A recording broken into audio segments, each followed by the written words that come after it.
여러분 반갑습니다. 벤자민입니다. 오늘 루닛에서 유무상증자를 발표했습니다. 엄밀히 얘기하면은 유상증자나 마찬가지의 어떤 공시라고 보시면 되고요. 루닛 입장에서는 또 불가피한 선택이 아니었을까라고 생각이 듭니다. 그런데 주주 입장에서는 주가가 급락했을 때 이 부분에 대해서 상당히 불만을 가질 수밖에 없죠. 하지만 저희는 이런 공시가 나왔을 때 불만보다는 이 공시의 이벤트 일정을 잘 확인하면서 어떻게 투자 기회로 활용을 할까, 이러한 자세가 저는 훨씬 더 중요하다고 보고 있습니다. 그리고 루닛 같은 경우는 저 벤자민의 공시 포착 네이버 프리미엄 컨텐츠에서 구독자분들과 함께 투자를 이어가고 있는 종목입니다. 그리고 계속 모니터링을 해드렸던 종목이고, 그러니 루닛에 대해서 그 어떤 것보다 디테일하게 파고들어서 정보를 공유해드리고 있습니다. 이번에 유무상증자 공시를 잘만 활용한다라고 하면은 또 투자 기회를 만들어낼 수 있을 거라고 저는 보고 있고요. 긍정적인 부분과 부정적인 부분 두 가지가 있으니까 여러분들께서도 이번 시간에 내용 잘 참고하셔서 투자 판단에 활용하시길 바라겠습니다. 우선은 유무상증자다라고 하면은 이거 루닛이 벌써 두 번째 하는 거잖아요. 23년도 8월 23일 날 발표했습니다. 이때 유무상증자 공시 나오고 잠깐 주가가 하락하는 것 같더니 이내 주가가 엄청나게 급등을 해버립니다. 당시에 저도 이거는 투자 기회다라고 보고 매매를 했던 종목인데요. 보시면은 이 유무상증자 공시가 발표 나오고 주가가 변동이 굉장히 큽니다. 그리고 어떤 단어들이 하나 보이죠? 이 권리락이라는 단어, 이 권리락이라는 단어가 두 번 나오게 됩니다. 왜냐하면은 유상증자도 권리락이 나오고요. 그 다음에 무상증자도 권리락이 나오게 됩니다. 그래서 유무상증자 상당히 접근할 때 좀 까다로운 부분들이 있어요. 하지만은 이때 상황과 지금의 루닛 상황은 좀 다르다, 이렇게 말씀드릴 수 있을 것 같습니다. 왜냐하면은 당시에는 루닛이 이 적자 기업이다 하더라도 성장에 대한 기대감이 굉장히 높았어요. 그런데 기술력은 있고 시장에 대한 점유율이나 앞으로 흑자 전환이 기대된다라고 하지만은 지금 현 상황에서 시장에서는 많이 기다렸다라는 거죠. 그러니 너네 언제 흑자 전환해? 언제 돈 벌 거야? 언제 순이익 낼 거야? 그리고 자꾸 돈 까먹잖아. 통장 잔고 바닥나면 너네 어쩌려고? 이러한 시장의 우려인 거죠. 그렇기 때문에 이전에 이때 상황과는 좀 다르지만은 변동성은 또 크게 나올 수 있다. 그리고 제가 그 변동성이 일어나는 주요 일정들에 대해서 또 말씀을 드려볼 겁니다. 우선은 유무상증자라는 공시 나오게 되면은 유상증자와 무상증자를 같이 한다라는 뜻이고요. 유상증자에 참여하는 사람들에게 무상증자로 주식을 더 준다라는 겁니다. 다시 말해서 끼어 팔기나 마찬가지입니다. 유상증자 공시만 나오면은 주주들 입장에서는 상당히 또 불만을 갖게 되고 주가 하락 요인이 되니까 그 주가 하락을 방어하기 위해서 무상증자라는 미끼를 끼워 넣은 거라고 보시면 돼요.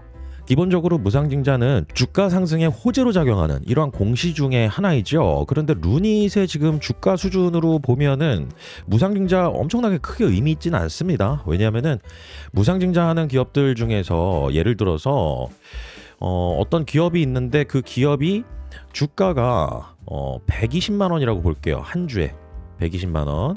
그런데 한 주당 3주씩 더 무상증자로 주식을 공짜로 주겠대요. 미리 얘기하면 공짜는 아닙니다. 주가가 그만큼 조정이 되거든요. 그래서 1대3 무상증자다라고 하면은 이 120만 원의 주가가 어떻게 변하냐면요, 30만 원으로 바뀌게 됩니다. 그러면은 120만 원일 때보다 가격이 낮아지고요. 그 이전에 비싼 주식 때문에 투자금이 많이 몰리지 못했었는데 단가가 낮아지면서 많은 사람들이 또 매수를 할 수 있는 이러한 매수 유인 효과가 생긴다, 이렇게 보시면 되겠습니다. 어떻게 보면은 액면 분할하고도 비슷한 개념이라고 보시면 돼요. 예전에 삼성전자 50분의 1로 액면 분할했잖아요. 그래서 지금 현재 주가에다가 곱하기 50 하면은 액면 분할 하기 전에 주가입니다. 그런데 그렇게 주가가 비싸게 되면은 어떤 일이 벌어질까요? 유통 물량이 그렇게 많지 않게 되고요. 살려고 하는 사람들, 아무리 좋은 호재가 있다 하더라도 자금이 여력이 안 되면 많이 못 사잖아요. 그런데 뭐 3만 원이다, 4만 원이다, 이런 수준이면 충분히 가능하죠. 그러니 루닛 입장에서는 무상증자에 대한 효과는 그렇게 크진 않지만 그래도 이 유무상증자를 통해서 최대한 주주들의 반발을 좀 줄이는 공시를 내게 된 것이다, 이렇게 보시면 되겠습니다. 우선은 자금 사용의 목적, 이 부분에 있어서는 운영자금의 1120억 그리고 채무상환자금의 1370억, 총 2500억 정도의 규모입니다. 그리고 이게 중요해요. 여기에 또 투자에 대한 힌트가 또 들어 있습니다. 그래서 신주 발행가에 금액 31,650원으로 예정되어 있고, 이 회사가 유상증자를 발표하거나 유무상증자를 발표할 때 결국에는 주주들한테 손 벌리는 행위가 되는 거잖아요. 그랬을 때 회사 입장에서 가장 원하는 게 무엇일까 생각해 보면은요, 새롭게 발행하는 주가를 높이 올려놓으면 좋습니다. 그러면은 자금을 더 많이 조달할 수가 있죠. 그래서 유상증자 발표하고 난 다음에 최종적으로 예정 발행가보다 훨씬 더 자금을 많이 조달하는 그런 기업들이 있어요. 예전에 일진전기도 그랬었고요. 그러려면 주가가 상승해야 됩니다. 어떤 일정한 기간 동안에요. 그리고 그 일정한 기간은 확정 발행가를 산출하는 기간이라고 보시면 되겠습니다. 그래서 여러분들께서 꼭 기억을 해두셔야 되는 부분은, 우선은 이거는 예정 발행가다. 그리고 나오게 되는 게 1차 발행가가 나오게 됩니다. 그리고 2차 발행가 나옵니다. 이 두 개를 종합해가지고 확정 발행가액이 나오죠. 그래서 1차와 2차 산정하는 기간, 이때 유무상증자나 유상증자 준비 잘한 기업이다라고 하면은 호재를 좀 터뜨리는 경우들이 종종 있어요. 언제나 그런 거는 아닌데 호재를 터뜨리면서, 그리고 좋은 재료들이나 보도자료를 내면서 이 주가가 올라가게 만드는 거죠. 그러면 좀 더 많은 자금을 조달할 수 있게 되는 거고, 주식 발행하면서 예정 발행가액보다 더 낮은 가격으로 자금을 조달하게 되면은 주식은 주식대로 발행하고 주주들한테 욕먹을 건 욕먹고, 자금은 계획했던 것보다 더 적게 조달하고, 이렇게 되는 것을 굉장히 경계를 합니다. 그렇기 때문에 루닛 입장에서도 유무상증자하는 기간에 주가를 좀 상승시킬 수 있는 그러한 재료들을 터트려주지 않으면은 예정된 이런 조달 자금도 조달하지 못할 수도 있다. 이 부분을 좀 투자의 팁으로 기억을 해두시고요. 한 주당 신주 배정 주식 수는 0.27, 다시 말해서 100주 가지고 있으면은 27주 청약할 수가 있습니다. 그리고 10주 가지고 있으면 2주를 청약할 수 있는 거고요. 그래서 이 발행 비율이나 이런 거는 굉장히 많은 편은 아니다. 이게 막 50%가 넘어갈 때가 있습니다. 그러면은 그러한 기업들은 늘어나는 주식 수가 많아지잖아요. 그러면은 나눠 갖는 사람들이 많아진다라는 뜻으로 보시면 됩니다. 그렇게 됐을 때 회사가 벌어들이는 이익, 루닛 같은 경우는 지금 단기 순손실을 계속 기록하고 있지만은 이익을 만들어내는 이런 기업들 같은 경우에는 늘어나는 주식수만큼의 주주가치 희석 효과가 발생해요. 그래서 이 정도쯤 늘어나는 거는 뭐 저는 어느 정도 받아들이겠다, 이렇게 볼 수 있을 것 같고요. 그리고 무상증자 비율, 이것도 중요하죠. 23년도에도 1대1 무상증자였는데 이번에도 한 주 가지고 있으면 한 주를 무상으로 받게 되는 1대1 무상증자를 같이 병행을 하게 됩니다. 자, 그러면 오늘 첫 시간이니까 너무나 많은 내용을 한 번에 말씀드리기보다 차근차근 제가 주요 포인트를 말씀을 드릴 텐데, 우선은 주요 일정에 대해서 여러분들께서 잘 기억을 해두시면 좋을 것 같아요. 이때가 중요하다라는 것을 제가 말씀을 드릴 겁니다. 첫 번째로 1차 발행 가격이 너무 중요해요. 기업 입장에서는. 왜 그러냐면은 1차 발행 가격이 만약에 이 주가가 상승해가지고 루닛이 5만 원으로 산출이 되잖아요. 5만 원으로 산출이 되면은 2차 발행 가격이 예를 들어서 6만 원이 나왔다라고 하면은 이거 종합해가지고요, 낮은 걸 고르게 되어 있어요. 그래서 1차 발행 가격을 최대한 높여놔야 2차 발행 가격이 오르더라도 이 높아진 가격으로 결정이 돼서 자금을 조달하게 되는 거거든요. 그래서 3월 5일 날 발표가 되죠. 3월 5일 날 발표가 되는데 이것을 미리 좀 계산을 계속 해나가야 됩니다. 이게 바로 유무상증자에서 이벤트 매매의 가장 핵심적인 재료라고 저는 보고 있거든요. 1차 발행가 산정 기간에 가장 높은 주가를 만들어내야 2차 발행 가격이 어느 가격이 나오더라도 2차 발행 가격을 또 올릴 수 있는 명분이 된다. 그렇기 때문에 1차 발행 가격이 제일 중요하다. 그래서 3월 5일 날 발표가 될 텐데 그 이전부터 계산을 좀 잘 해놔야 된다. 그래서 저 벤자민 같은 경우는요, 유상증자 공시 나오는 기업들, 유무상증자 공시 나오는 기업들 미리미리 제가 공시에 나와 있는 계산식대로, 산정 기간대로 이 계산표를 만들어 가지고요, 구독자분들하고 여기에서 투자에 대한 아이디어를 도출하게 되는 거죠. 그래서 이 종목들이 다 투자를 했었던 종목들의 제 히스토리입니다. 하나 에어로스페이스, 포스코 퓨처엠, LS 마린솔루션, 삼성 SDI, 그리고 그 이전에 이수페타시스도 있었죠. 그래서 여러분들께서 이 계산하는 부분에 있어서는 저 벤자민이 영상에서도 간간히 공유를 드리지만은 벤자민의 공식 포차 구독자분들하고는 가장 디테일하고 핵심적인 내용들을 말씀을 드려요. 그래서 1차적으로 1차 발행가에 확정되는 거, 이 부분을 저는 제일 중요하게 먼저 보고 있는 부분이다. 그리고 권리락이 발생하죠. 권리락 발생하고 난 다음에 주가가 좀 하락하는 경향이 있어요. 그리고 더 중요한 거는 이 기관 자금들도 유상증자에 참여하거든요. 연기금도 참여하기도 하고요. 그렇기 때문에 이 기관 자금들이 어떻게 사고 팔고 나가는지, 그리고 그런 패턴들은 어디에서 아이디어를 얻을 수 있는지, 이 부분에 있어서 되게 중요한 일정 중에 하나가 바로 권리락이라고 보시면 됩니다. 왜냐하면 이 권리락은요, 그 이전까지 가지고 있던 주식을 다 팔아버리잖아요. 그래도 신주를 배정받을 수 있습니다.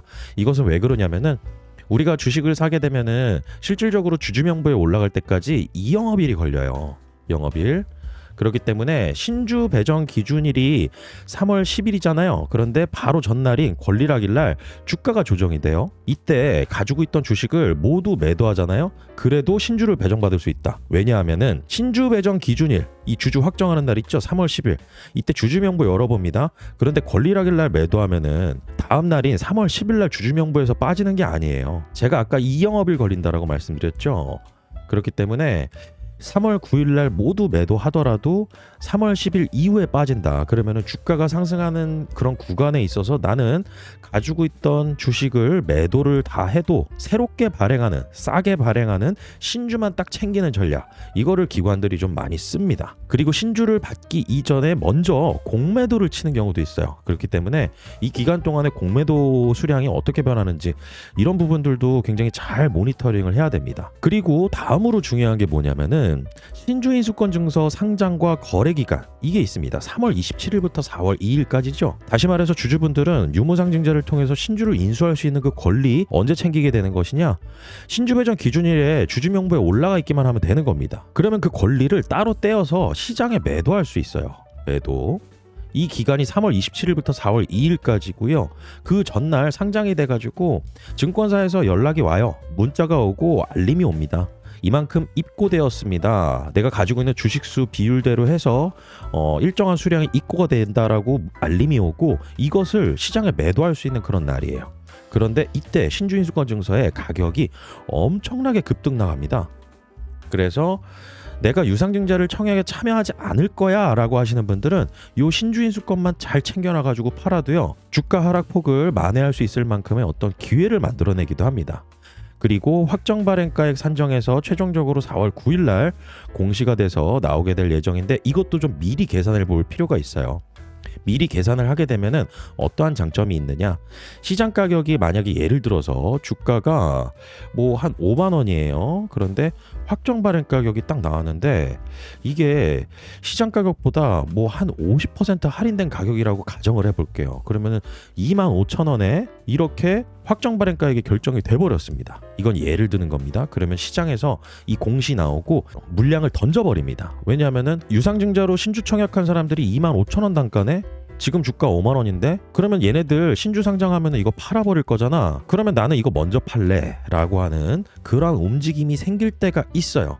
예전에 솔루스 첨단 소재가 그랬었습니다. 그래서 이 일정도 굉장히 중요하고, 그 다음에 청약률 중요하죠. 청약률 미달하게 되면은 이 기업이 자금 조달한 걸로 사업을 진행하는 거에 대한 신뢰, 이 부분이 또 부각이 될 수가 있습니다. 그리고 맨 마지막에 일정 5월 달까지 이어집니다. 여러분들께서 이 루니 투자하시면서 이 부분에 대한 일정들을 계속 모니터링을 해야지만 투자에 있어서 좀 더 나은 성과를 가져갈 수 있는 확률이 높아집니다. 신주가 상장이 된다. 이거는 어떤 의미를 가질까요? 새롭게 발행하는 주식이 상장이 되는 거고, 시장 가격과의 괴리 얼마나 차이 나느냐, 여기에 따라서 매도 압력이 생길 수도 있고 아니면은 주가가 변동이 없을 수도 있습니다. 그렇기 때문에 유무상증자 관련해 가지고 오늘 대략적인 스킴을 좀 말씀을 드렸고, 앞으로 또 디테일하게 접근해 볼 필요가 있을 것 같습니다. 여러분들께서 만약에 저 벤자민이 모니터링을 해드리고 그 다음에 여기에서 투자 아이디어 그리고 핵심적인 어떤 투자에 대한 액션, 이 부분에 대해서 같이 참고하시면서 투자를 이어가실 분들은요, 네이버에 벤자민의 공식 포착이라고 검색을 해보시면 됩니다. 벤자민의 공식 포착 네이버 프리미엄 컨텐츠, 제가 여기에서 모든 내용들을 구독자분들에게 공유드리고 있어요. 그리고 루닛 같은 경우는 투자 중인 종목이라고 말씀을 드렸죠. 루닛은 컨텐츠를 계속 올려드리고 있었습니다. 그리고 오늘 같은 경우도 오늘의 공시를 통해서 루닛에 대해서 지금 어떤 상황이다, 저는 어떻게 보고 있다, 이 부분에 대해서 말씀을 드렸고요. 그 이전부터 계속 모니터링한 자료입니다. 계속 모니터링을 해왔죠. 왜냐하면은 투자를 하고 있기 때문이죠.